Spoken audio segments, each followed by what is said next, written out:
Welcome to this podcast of the Florida Historical Quarterly. My name is Daniel Murphy, and I am Assistant Editor of the Journal. If you're new to these podcasts, please visit the Florida Historical Quarterly on Facebook, where you can now access abstracts of each article in the current issue of the Journal. Today's podcast features an interview with Dr. Chris Meindl and Mr. Andy Fairbanks. Along with Jennifer Wunderlich, both co-authored an article titled Talking Trash, A Short History of Solid Waste Management in Florida, which appeared in the spring 2013 issue of the Florida Historical Quarterly. In today's interview, the three of us discussed their article and its implications for Florida today. I began the discussion by asking Andy and Chris to introduce themselves to our audience. Hi, my name is Chris Meindl. I teach here at the University of South Florida, St. Petersburg. I got my PhD up the road in Gainesville at the University of Florida in geography. And I currently direct the Florida Studies program, an interdisciplinary master's granting program here at the University of South Florida, St. Petersburg campus. Hi, my name is Andrew David Fairbanks, and I am an alumnus of the Florida Studies program. I'm also a business owner. My business name is Good Company Tampa Bay, and if you want to know more about me, you can read it at andyfairbanks.com. Andy, what inspired you to write an article titled Talking Trash? Well, my backstory is that I spent 10 years in the solid waste management profession, first in Duval County, which is more or less the city of Jacksonville, and then in Pinellas County, which includes St. Petersburg and Clearwater. And I found myself in the midst of a policy-making process at the state level as a stakeholder, and I ended up pursuing it as a research endeavor, and it took me into the realm of history, and I looked at the previous iteration of a similar policy-making process, and that's what I think the most of the article in the Florida Historical Quarterly touches on is what went on in what I'd like to call the golden age of garbage governance in Florida, and that would have been leading up to and culminating in the 1988 Solid Waste Management Act. Okay, Chris, what inspired you to write an article titled Talking Trash? I thought this project had potential from minute one, partly because I'm interested in all species of human-environment interaction. But more than that is the fact that both Andy and our other co-author, who couldn't be here today, Jennifer Wunderlich, both had a passion, an intense interest in solid waste and in garbage and in what we do with it. And both of them wanted to pursue culminating experiences for their master's degrees. And I've always been interested in history, one of my master's degree in history, and so it seemed clear to me that based on the work they had done, it was a no-brainer to take elements of what they had done with their culminating experiences and shape it into an article for Florida Historical Quarterly. That's interesting. So you both, I guess, you're very passionate about the topic, but you seem to be coming from it from both a kind of an academic perspective and maybe a private sector perspective. Andy, based on the research you did and based on your article, how does Florida compare to other states during the 20th century in terms of solid waste management? Well, and briefly, just to touch on what you mentioned, I think you're right regarding the different perspectives that Chris and Jennifer and myself bring. I'd clarify that mine was actually 10 years in the public sector as a recycling coordinator for local governments, but also, with Jennifer and myself, the experience of being a student in the Florida Studies program and environmental science and policy type programs. There's a lot of swirling around of all the different worlds of the academic, the public, and the private sector. And then to answer your question, how Florida compares, honestly, the easiest answer is to reference one of the citations in my thesis, and it's a grant-funded project that was funded by the Florida Department of Environmental Protection, but carried out by the city of Tallahassee and a consulting firm that Tallahassee hired. And it's referred to as the Roadmap Report, but it's I think the full title is Greening of Florida, a Solid Waste Management Roadmap, or some words to that effect. And you can find it in my, in fact, I can send you the email or the web page after this interview is done that you can link to. But it went, variable by variable, looking at what could we do in Florida to improve recycling rates and improve solid waste management in general. And they looked at really high-performing jurisdictions, whether they be states outside of Florida, counties and local governments, cities within Florida, and abroad as well. And full disclosure, I had worked. Kessler Consulting is a company that's very well renowned all over the country. And when I worked for Pinellas County, we had hired them a number of times to carry out some research, and they do a really good job. They're very thorough, and they do span the spectrum. And so if you wanted to know how Florida compares with other states and what Florida could be doing, I would refer you right to them and to that roadmap report. It's available on the DEP website, and I'll be sure to get you that link. Okay, great. Chris, just to ask that question a little differently, was Florida exceptional in the 20th century in terms of waste management relative to other states? I think yes and no.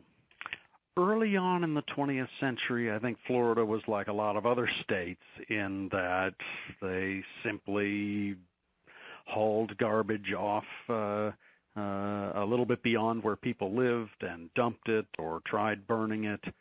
But I love this phrase, golden age of garbage governance, which basically marks a time in the late 60s, early 70s when the state began to take very serious the problem of solid waste and what to do with it, not just disposing of it, but also recognizing its value as a resource. And so I think there was a time from the 1970s until probably into the 1990s when Florida was probably ahead of most other states in the country in terms of wrestling with this. And part of it's because we had no choice. We had substantial population growth, unlike a lot of other places, and simply had to do something and did try to take it more serious. But I think as the political winds changed, Florida then started to not give it quite as much attention as perhaps it should. And I say attention, resources. And other states started to recognize that they, too, could take steps to better manage solid waste. And so I think Florida's, in many ways, relative to other states, very much like it was in the early to mid-20th century, kind of like everybody else at this point. Okay. Well, I think when readers of the journal read your article, they're going to get a lot of revelations when it comes to this topic. I know I did when I was reading it. But that said, Andy, did you find, when you were doing your research for this article, did you find any aspects of Florida's solid waste management during the 20th century that surprised you or stood out as historically unique? I don't know how historically unique they are, but things that caught my attention, include, and it's a perceptual shift. It blew my mind as I'll go ahead and say I'm an environmentalist. But when I was reading paper accounts from the archives going way back, it was considered a form of property improvement. To fill wetlands with waste was considered a matter of improving property value. Today we look at that very differently, thankfully. Well, most of the time we do. Anyway, so that was a revelation of sorts to try to step back before I judged those actions and just say, well, look, this was the ethic of the day. Florida had a lot of wetlands and Chris will tell you this, he's an expert on wetlands, and human interaction with them. That was the goal for a long time, was to get rid of them. And then we realized their ecological value, and now we've hopefully been moving in the right direction towards remedying our destruction of them and trying to preserve them. So that was one. The other thing that I think is really important, it was important for me, and I hope it comes through in this article, is that even though 1987, 1988 was the culmination and the most widely understood high point of that golden age that Chris was remarking on, it really started 2 decades earlier. In 1965, the federal government passed the Solid Waste Disposal Act. And I mean, we could go back, you can keep on going as much as you want. There's one of the terms that I liked was third pollution, and that being garbage followed air and water as concerns. So we started becoming concerned about third pollution, i.e. garbage, maybe later or latest in the environmental movement of the 60s and 70s. But the important thing to note is that because the federal government was offering money for research, and I don't know if this is the federal term or the state term, but what became in Florida an open dump inventory that was grant funded by the federal government, was the state's first look at the problem. Before then, it was just kind of maybe understood in a local context, but not as a statewide problem. And then afterwards, I think there's a good quote in the article that really shows that sort of people understood it in almost epidemic proportions, that this was not only a widespread problem, but one that was going to continue to increase if we didn't do something about it. So really, it took 2 decades of really dedicated effort by public sector and private sector, state and local, even federal actors, trying to figure out, well, what is the problem and what do we do about it? So to me, I think that's a really important revelation too, is that this stuff takes time. And maybe as a way of comparing that to what happened from 2008 and is ongoing with the 75% recycling goal, which is the policy-making process I found myself in that resulted in my research. It was kind of like, we've got this goal, now go do it. And I think there's a different approach, in my personal opinion, based on what I've researched, is that it was a bit wiser to take our time and be thorough in research and in engagement with the public in crafting a solution. Chris, in addition to what Andy was saying, anything stand out to you as a historically unique? I'm not 100% certain this is unique, but Florida seems to have mastered the art of urban and suburban sprawl at least as well as any other state, if not more so in a lot of places.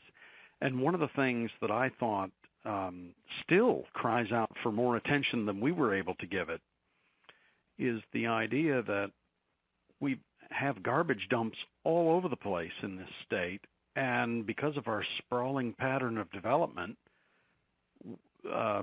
we've, I don't want to say been forced, but in many cases, let's put it this way, old garbage dumps have turned out to be, at some point in time, property that we could conceivably develop and build on top of.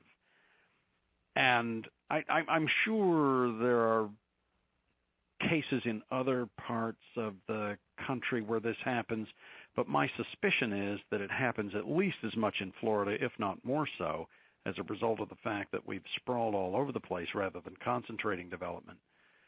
And as a result of population growth over time, we have a lot of places that used to be garbage dumps that we now have schools, businesses, roads, and other forms of development right on top of.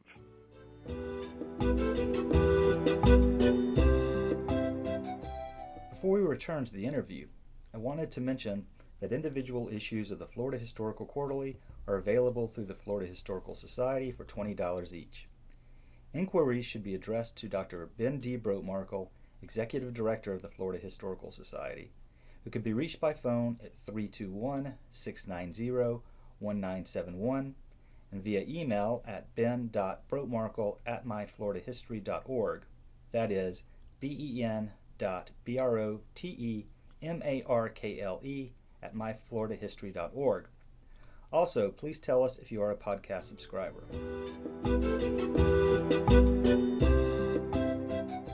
And before I move on, I just wanted to I guess clarify for my own self something Andy said. So it was a policy or an acceptable practice in the not too distant past to actually dump garbage in wetlands. What was the logic behind that? Well, to directly answer, yes. I'm pretty certain it was a policy, and certainly it was a practice. This would be around the turn of the century, and you might be familiar with the terms, miasmas and all this, and the idea that swamps were these bad places that diseases came from. This is before the germ theory. As culturally we were shifting to a more scientific understanding of disease, but I think also we were still using some of the same methods to combat disease, even as we conceived of it differently. And so, it's important to note that turn of the century garbage, there's a research group called the Product Policy Institute, and one of their papers looked back at some old records, I think from New York City, and they compared from 1900 to 1960 to maybe 1990 or 2000, the composition of waste, and even what it was called changed. But you basically had, at the turn of the century, you had bio-wastes, which would have been manures and food wastes. A lot of that would have been reapplied to crops or fed to livestock. You had ash from most everything else that was burned, and then you had inorganics, which would be debris. And nowadays, if you look at the terminology, especially in Florida, a really big portion of our waste stream is called construction and demolition debris. That's the technical term, but you can imagine it's concrete, wood, the cast-offs of building suburbia that Chris was talking about. And that would be the material that they would have used most likely. We'd like to think not so much the drums of unknown chemicals, but more likely, the wetlands were filled with inert type material with dirt put on top and then deemed to be developable. And like Chris was saying, and this is something I think Jennifer researched, both of us got to meet somebody at the Hillsborough County Environmental Protection Commission, and the Hillsborough EPC and DEP, and I think EPA at the federal level was involved in doing almost like another open dump inventory, but contemporary. This was going on in the 90s or 2000s. And just in Hillsborough County alone, they identified, I think, close to 200 unregistered dumps, unofficial dumps. I don't know how you want to describe them. But by looking at archival materials, by interviewing neighbors, and also by just finding these dumps when they would break ground on a new project and they'd discover trash, we really learned the extent of how widely we spread our refuse and to what purposes in Florida. Oh, there's so much to think about with this topic. This is amazing. I'll just ask a more general question at this point for Andy. Based on the content of Talking Trash, what can you glean about Florida's history overall, and what does it tell us about Florida's current solid waste management? About the history, that'd be a great question to ask Gary Mormino. I was really grateful to have him as one of my committee members, along with Chris, on this. And I'll let him answer that directly, I hope, at some point. But what I learned from Florida's history was it was a reminder of how much we relied on growth and refused, if that's a fair term, to acknowledge its consequences to fuel our economy. And contemporary, if you look at the economic bust, the depression, I think is a decent way to describe what happened starting in 07, 08. When I was working for Pinellas County, one of the things I had to do was file these annual solid waste management reports with the state DEP, and they were always a couple years behind just by virtue of the way things get done. I'd have to gather the data, and then 2008's report would be submitted in 2009 or 2010. But anyway, looking back at the data, I had a department director, a boss, tell me at one point that garbage is a trailing economic indicator. But if you looked at the data on what kinds of trash we were discarding and in what volumes, it was fascinating to me to see this upward trend in Pinellas County from 2000 onward. In fact, this goes on pretty much for all of Pinellas County's history, this upward trend in refuse, even as the population stabilized around 1 million residents. In 2005 and 2006, we were battling with various political foes, I suppose, about whether we should, what we should do about the increasing waste, and should we invest in recycling and whatnot. And all the evidence was showing that we were having this really strong upward trend in the total of municipal solid waste that we were having to burn and bury, and it was exceeding the capacity of our waste-to-energy plant in Pinellas County. And then it dropped off precipitously in, if I remember correctly, 2007. And so this is basically a long way of saying before we became aware of the housing crisis, if you looked at the waste generation data, you would see that construction and demolition debris fell off precipitously. And in fact, it accounted for almost all, or most significant portion of the drop in total municipal solid waste tonnage around that era. And so I would say it's an leading economic indicator that, essentially we look at the trash. If we could do it quickly enough, we could almost, I don't know about predict, but we can certainly describe what's going on with our economy by what we're throwing away and how much of it. Chris, can you add to that? What does this tell us about Florida's overall history, I guess, and its current policies on waste management? I like this. Andy brought up the idea that we seem to be a growth-oriented state, and virtually everybody wants to foster economic growth, and we certainly have seen what a lack of economic growth is like over the past handful of years. But I agree with the idea that we often don't pay nearly as much attention to the costs of that. And what's happening, it seems to me, over time, and this is played out in the history of solid waste management, is that growth costs something. Coping with growth and its side effects cost something, and they get more expensive over time. We see this with regard to solid waste, where it used to be dealt with when there was much smaller population in a much less expensive manner. And now we're almost forced to deal with it in a much more expensive manner than we used to. And this is not true of just solid waste, but this is true of water resources as well. We're having to build progressively more expensive infrastructure to provide adequate water for enormous consumption. And it's true for a variety of environmental issues that are just plain becoming much more expensive to cope with. And those are costs that, well, we frankly haven't paid a whole heck of a lot of attention to until we've had to. Yeah, these are issues.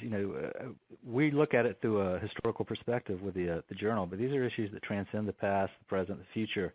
I think, and I hope you guys will be up to this. I'd like for you to revisit this topic, maybe do a retrospective on this in 25, 50 years, to see what has changed or not changed since then, because this is something that's incredibly relevant to Floridians and non-Floridians alike. I really enjoyed the interview, and I'd like to thank you both for participating in it. My pleasure. Thank you, Dan. Thank you. My pleasure. Thank you for joining our international audience for this podcast of the Florida Historical Quarterly. The Florida Historical Quarterly is the peer-reviewed scholarly journal of the Florida Historical Society. The Society was founded in 1856 and is the only statewide historical organization in the state of Florida. The Society is headquartered in Cocoa, Florida, and the editorial offices of the journal are in the Department of History at the University of Central Florida. I hope you have enjoyed the Florida Historical Quarterly podcast and that you will consider supporting future scholarship on Florida history by becoming a member of the Florida Historical Society. In recognition of the quincentennial of Ponce de Leon's first visit to Florida in 1513, the FHQ is publishing a series of 6 special issues, each devoted to examining Florida over the previous 5 centuries. Beginning in 2013, a special issue will be published each consecutive year, with 2 in 2016, that provides an overview of current interpretations and evaluation of historiographic trends relevant to the period being covered. We look forward to receiving your feedback on these special issues and other future volumes as well. We also invite researchers to access back issues of the Florida Historical Quarterly on JSTOR. Thank you again for listening to the Florida Historical Quarterly podcast. If you enjoy listening to this interview and know of others who enjoy history, please tell them about the podcast and have them find us on Facebook.